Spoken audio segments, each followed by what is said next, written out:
20-year-old Amy is addicted to cola, consuming nearly 30 cans every single day. At her family's urging, Amy has begrudgingly agreed to meet with freaky eater specialists to discuss her problem. Hello. Hi. How are you, Amy? Good. I'm JJ Virgin. Nice to meet you. I am going to be your nutrition expert. It's good to meet you.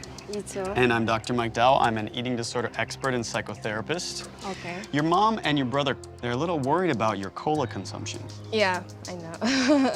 I understand my mom is scared for me, but it is what it is, and hopefully she doesn't have to be scared anymore.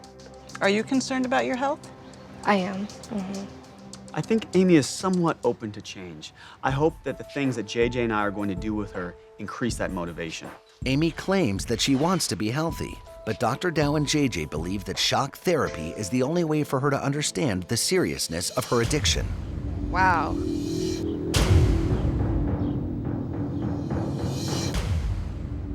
This is the amount of cola you drink in 1 month. Those are a lot of boxes. 37 cases. The average person drinks 1 case. In a cola, it starts with tap water. Then they add sugar, phosphoric acid to make it bubbly, and caffeine. I ain't got nothing to say. It looks like she doesn't really care. I get the sense that really the stakes may not be high enough for Amy. We have some more to show you. Wow, okay. Dr. Dow and JJ showed me a pyramid of soda.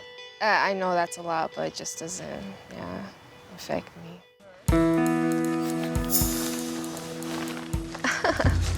Wow. 950 pounds of sugar is what you get in your cola each year. Wow. When Amy's scared, when Amy's shocked, Amy laughs to diffuse the situation. So every bag represents how much sugar you are putting into your body in a 10-day period. 25 pounds. It's just a big stack of sugar to me, to tell you the truth. I know that that's how much I intake, but it just doesn't get to me. This will inevitably lead to diabetes. That's crazy. I expected Amy, when she looked at this gigantic wall of cola and stack of sugar, to be ashamed, remorseful, guilty, but she's not. We've got a lot of work to do. If a freaky eater is open to change, a week of intensive therapy can get them well on the road to recovery. But as Amy is still in denial, JJ wants her to have some blood drawn to see if the findings will be enough to convince her. I'm done. Okay. The next morning, JJ brings Amy to a local juice bar to share the results of her blood test and hopefully start her on the path to healthier eating. I have to warn you that the results are not good, okay? All right? And if you take this to heart and you do something about it, you can turn things around. But if you don't, you are on a very scary path, okay? You know that one of the big risks of sugar is what? Diabetes. Okay. Yeah. What we see right here is you're already a pre-diabetic. Oh my God. The average person gets diabetes at 35, so you may not have that much time. Pre-diabetic means that you're already showing those changes that are taking you down the path towards diabetes. Your blood sugar is running higher than normal, and your insulin is high as well. When you have high insulin, it puts you at a higher risk for cancers, breast cancer, cysts. Doesn't look good to me. No, it's really scary. Your body's trying to tell you, right? Will you listen to this?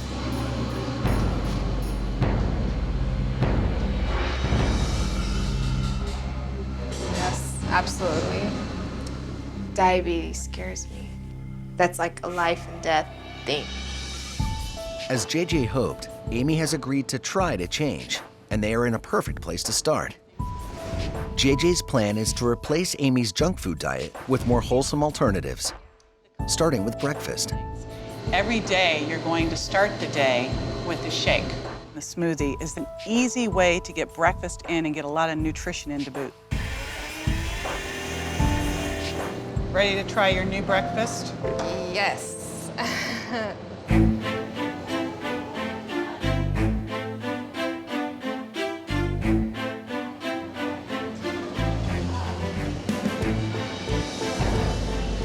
That is not so good. I think Amy thought all she had to do was give it a little taste, but I was determined that she really give it a chance. Give it another try. Okay. I didn't like the smoothie. It didn't taste good. It was too thick. Everything about it, I didn't like. Play around. Find a way to make it the way you like it. Now that Amy will be getting at least some nutrition, JJ wants to tackle the colas. I can't take Amy off cola cold turkey. She'd crash and burn. It can cause a whole host of reactions, including headaches, fatigue, irritability, and I want to make sure that I'm setting her up for success. So here's how we're going to do it. The first day, we're going to go for 16. We're going to go from 16 down to 12 the next day. We're going to go from 12 to 10, 10 to 8, 8 to 6, 6 to 4, 4 to 2. Day by day. Does that sound like something you can do? It'll be hard, but I will do it. I feel like I finally got through to Amy. She realized she can't keep doing what she's doing. She's not getting away with it. Let's get started. Okay. Instead of the family enabling Amy's addiction, I want the family to help her beat this. Natasha, you smuggled in a soda when Amy was waking up from surgery. Yeah, I did. You buying her a substance that for her is something she is trying to give up is in some way enabling and helping her to continue this pattern. I need a commitment from this family from now on that there will be no buying soda by anybody in this family except for Amy. Oh, that's cool. Since you are now willing to do whatever it takes, I would like all of the soda in this whole house to be placed on this counter right now. Are we ready? Can you guys help me with this? Yeah.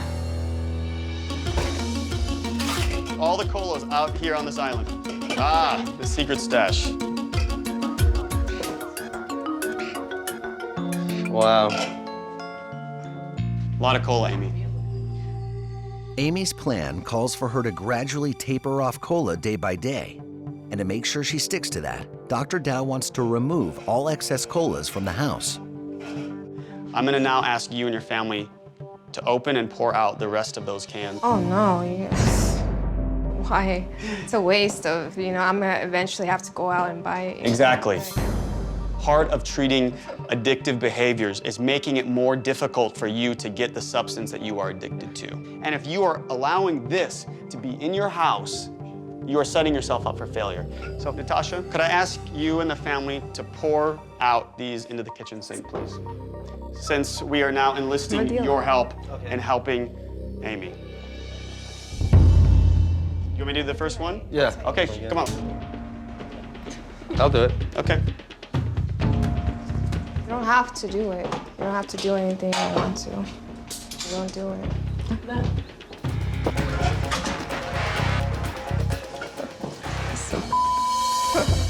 Amy was angry and she was resistant.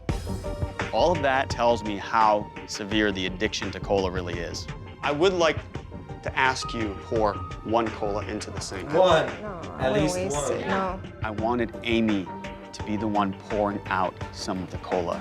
It is a symbolic sort of ritual that says, I'm committing to this. That won't mean anything. That's just gonna mean that. If it doesn't mean anything, then do it. Yeah. I thought she really was gonna try to change, but she seems like she's reluctant still.